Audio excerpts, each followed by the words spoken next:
С начала года уровень инфляции в России достиг более 12%. Рубль обесценивается, все дорожает, экономика ослабевает. Что об этом думают сами россияне, узнавали корреспонденты «Радио Свобода».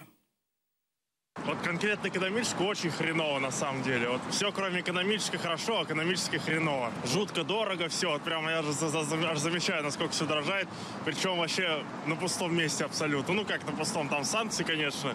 Но вот для меня на пустом, я же в этих санкциях-то не участвовал никак. Плохо, потому что экономика не в состоянии поддержать ни образование, ни медицину. Я про пенсионы не говорю. Тут кому-то хорошо, кому-то плохо, но все-таки как-то. А я сама в образовании отвратительно. Я бы не сказал, что хорошо, и не сказал, что плохо.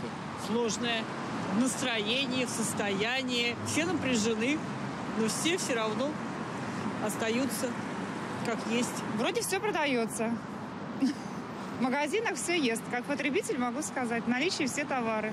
Дефицита нет. Не очень хорошо, наверное. Потому что инфляция. И так перед Новым годом цены всегда подскакивают. Сейчас они еще более значительно подскочили. То, что раньше могли позволить перед праздниками, теперь уже не можем.